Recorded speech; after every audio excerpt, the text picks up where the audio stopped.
So రాజద్రోహుల్ని ఏ పనికి మాలినోడి మీద పోరాడేమో ఆ రాజద్రోహుల్ని గౌరవిస్తారు ప్రజలు అనేది అది తేటతెల్లం.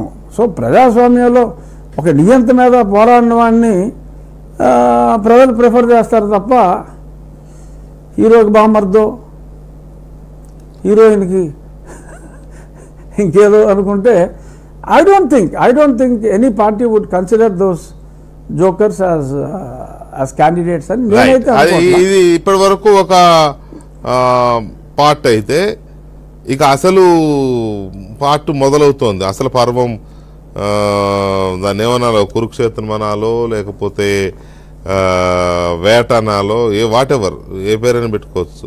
అలాగే ఆట మొదలైంది. రేపటి నుంచి పీక్స్కి వెళ్తోంది. మోదీ గారు వస్తున్నారు. ఈ మోదీ గారి చిలంగూరుపేటలో మోదీ గారు నిర్వహించబోతున్న ర్యాలీ సభతో ఈ కూటమి ప్రస్థానం టేకాఫ్ అవుతోంది. రేపు ఎంతవరకు దీని ఇంపాక్ట్ ఉండే అవకాశం ఉంది?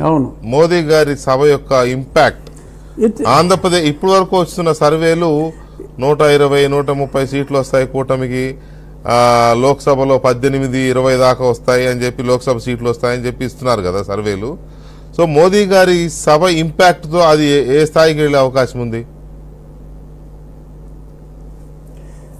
మోడీ గారి రావటం చాలా పెద్ద ఇంపాక్ట్ ఉంటుంది వెంకటకృష్ణ గారు. ఎందుకంటే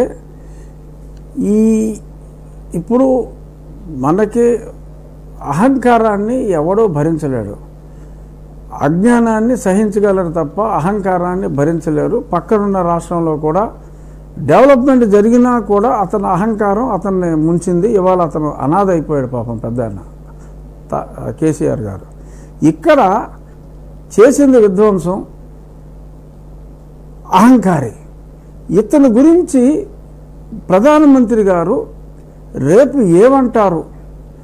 ఇతను ఏదైతే విధ్వంసం చేశాడో ఇటువంటి విధ్వంసకారి బారి నుంచి ఈ రాష్ట్రం బయటపడాలి అని చెప్పి అంటారా?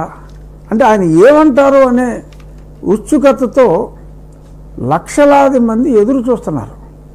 సో కాబట్టి ఆ సభ అనేది it is going to be A grand success. ఆ ప్రధానమంత్రి గారి దగ్గర నుంచి స్వాంతన కోరుకుంటున్నారు ఆంధ్ర రాష్ట్ర ప్రజలు. ఆ స్వాంతన ప్రజలు ఆశించిన దాంట్లో ఆవగించంత ఉన్నప్పటికీ కూడా కూటమిని అంతకుముందు ఉన్న దానికన్నా కూడా ఎక్కువగా నెత్తిన పెట్టుకుంటారు. ఎప్పుడైతే ఇతడు ఇంకా ఎక్కువ తప్పులు చేస్తే నిన్న తెలంగాణ ఆపరేషన్ లాంటిది ఆపరేషన్ అవ్వచ్చురా అనే ఒక ధైర్యం ప్రజలకి కలిగితే ఆ విజయం 25కి 25 వచ్చినా కూడా ఆశ్చర్యపోకర్లా. నేను చెప్పేది మొన్న సర్వే మీరు చూసుకుంటే ఆ సర్వే సి ఓటర్ ఆ సర్వే ఎప్పుడు అది ఎప్పుడు కన్జర్వేటివ్ సర్వే. వెస్ట్ బెంగాల్లో చెప్పారు 165 పైగా వస్తాయి, మమతా గవర్నమెంట్ ఫామ్ చేస్తుంది అన్నప్పుడు కొన్ని సర్వేలు భారతీయ జనతా పార్టీకి అనుకూలంగా ఇచ్చినప్పటికీ ఆవిడకి 210-15 వచ్చినాయి. అలాగే యూపీలో ఎస్పీ కూటమి కొంచెం ఇంప్రూవ్ అయిందన్నా కూడా 235 స్థానాలు ఆ రేంజ్లో గవర్నమెంట్ ఫామ్ చేస్తుందంటే ఇంకా ఎక్కువ స్థానాలు యూపీలో వచ్చింది వీళ్ళకి, మన యోగి ఆదిత్యనాథ్ గారికి.